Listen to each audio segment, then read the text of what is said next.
Assalamualaikum warahmatullahi wabarakatuh. Selamat berjumpa kembali dengan Pak Tomo. Kali ini kita akan membahas tentang teks narasi sejarah. Kita mulai ya. Bismillahirrahmanirrahim. Teks narasi sejarah adalah teks yang menjelaskan secara detail suatu peristiwa berdasarkan urutan waktu.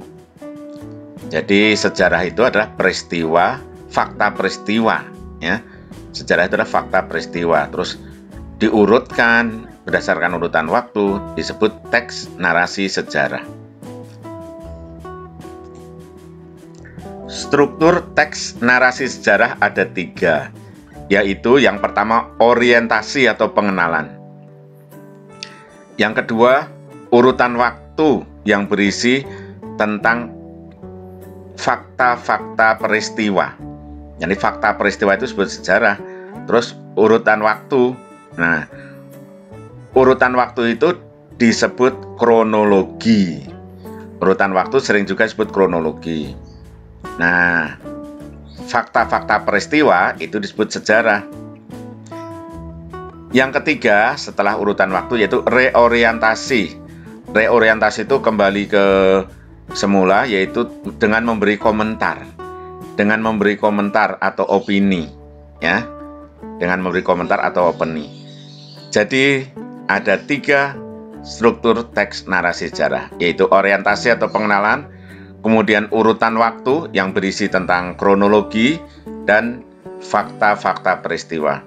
Kemudian reorientasi atau komentar atau kesimpulan atau opini. Sekarang kita lihat contoh orientasi.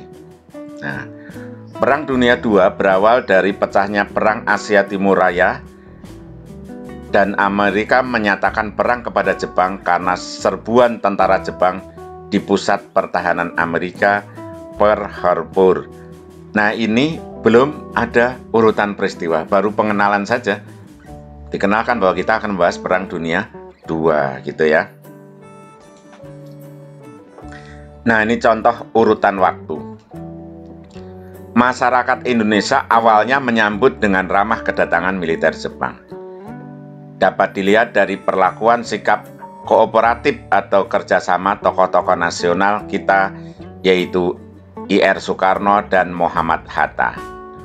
Pemerintah Jepang mulai merangkul rakyat dengan adanya pembentukan organisasi masyarakat yang sebenarnya bertujuan untuk membantu Jepang. Nah, ini kita lihat, ini urutan waktu. Nih ada kata awalnya. Awalnya menyambut dengan ramah tentara Jepang.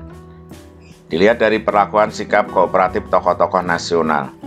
Pemerintah Jepang mulai merangkul rakyat dengan adanya pembentukan organisasi masyarakat. Nah, ini menunjukkan urutan waktu, ada kata mulai, ada kata awalnya, nanti mungkin ada kata akhirnya, gitu ya, urutan waktu. Berikutnya, reorientasi atau opini. Nah, ini berakhir nih ya, akhir dari cerita. Akhirnya Allah memberikan rahmat berupa kemerdekaan bagi bangsa Indonesia melalui kekalahan Jepang melawan sekutu. Jadi di dalam urutan waktu itu diceritakan nantinya Jepang tuh kalah sama sekutu. Nah, ini penutupnya begitu. Cuman tidak ditampilkan ceritanya secara komplit ya. Ini contoh penutup. Jadi ada semacam penutup itu tidak ada penutup, adanya reorientasi, mirip penutup ya. Kesimpulan atau opini atau komentar ya. Nih, akhirnya Allah memberikan rahmat berupa kemerdekaan bagi bangsa Indonesia melalui kekalahan Jepang melawan sekutu. Ini setelah tadinya ada cerita urutan waktu tentang Jepang perang melawan sekutu. Akhirnya Jepang kalah. Terus ini kesimpulannya ini, reorientasinya ini. Ya, baik, sampai sini dulu penjelasan tentang teks narasi sejarah. Jangan lupa sebarkan berita ini kepada teman-teman yang memerlukan.